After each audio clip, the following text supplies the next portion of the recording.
नमस्कार बंधुरा केमन आছেন सबाई। देखुन आमी आजके खूब सुंदर एक रेसिपि निये चले एसेछि आम सत्तर रेसिपि। देखुन आमी किभाबे बानाच्छि। प्रथमे आमी आमगुलोर खोसा छाड़िए आमगुलोके भालो करे पाल्प बेर करे नियेछि, निये ओर मध्य चीनी और सामान्य नुन दिए दिएछि। खूब बेशी चीनी दिइनि कारण आमार आमटी छिलो खूब मिष्टि। दिए आमी ओटार मुखे कड़ार मध्य पाक करे निচ্ছি, भालो करे पाकिয়ে निচ্ছি। उनुने जाल दिए निচ্ছি खूब भालोभाবে। देखते थाकुन आपनारा आम सत्तेर भिडियो। बाड़ीते आपनारा एभाবে बानाबेन, ताहले बाइरे थेके आम सत्तर किने खेते होबे ना। एखन आमेर सिजन आछे ताई पाका आमटाও बाजारे भालोभाবে अनेकই उठे गेছে। तो आमी बाड़ीते किछुटा आम निये एसेছিলাম, निये एसे आमी बानाচ্ছি। आपनारा एभाবে बाड़ीते आम निये एसे पाका आम दिये बानाबेन। देखुन आमी एर मধ্যে एक टुकरो लेबू दिये दिচ্ছি। আপনারা চাইলে নাও দিতে পারেন। আমার আমগুলো খুবই মিষ্টি ছিল, টক ছিল না, তাই আমি একটু লেবু দিয়ে হালকা টক টক স্বাদটা নিয়ে আসার জন্য লেবু দিয়ে দিচ্ছি। আপনারা এটা নাও দিতে পারেন, আপনাদের আম অনুযায়ী আপনারা মিষ্টি নুন দেবেন এবং যদি টক আম হয় তাহলে আপনারা লেবুটা দেবেন না। আমার আমটা খুবই মিষ্টি ছিল তাই আমি একটু লেবু দিয়ে দিয়েছি। দেখুন আমি এভাবে জাল দিয়ে নিয়েছি। এবার আমি ওগুলোকে থালার মধ্যে দিয়ে দেব।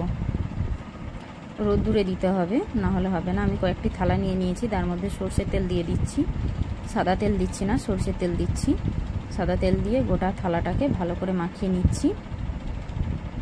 মাখিয়ে নিয়ে ওর মধ্যে আমসত্ত্বটা দিয়ে দেব। দিয়ে ভালো করে নাড়িয়ে নাড়িয়ে গোটা থালায় বিছিয়ে নেব।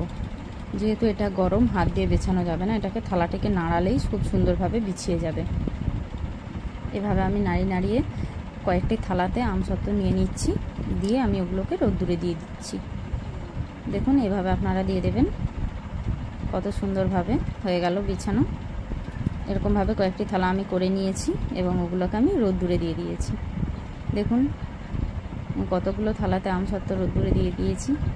দেখুন একদিন রোদ্দুরে দেওয়ার পরে এরকম হয়ে গেছে।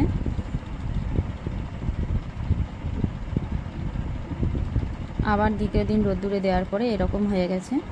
আমার আমসত্ত্বগুলো রেডি হয়ে গেছে। দেখুন নিচে থালাটা দেখা যাচ্ছে উপর থেকে। আপনারা চাইলে আরও মোটা করেও দিতে পারেন, আমি পাতলা করে দিয়েছি যাতে খুব তাড়াতাড়ি শুকনো হয়ে যায়। আমি দুদিন রোদ্দুরে দিয়ে শুকনো করে নিয়েছি। দেখুন কত সুন্দর উঠে যাচ্ছে, থালাতে তেল মাখিয়ে রেখেছিলাম বলে কত সুন্দরভাবে উঠে যাচ্ছে। বন্ধুরা ভালো লাগলে আমসত্ত্বের রেসিপিটা তো আপনারা লাইক, কমেন্ট ও সাবস্ক্রাইব করে দেবেন। আপনারা বাড়িতে বানিয়ে খেয়ে দেখবেন, ভালো লাগলে অবশ্যই জানাবেন।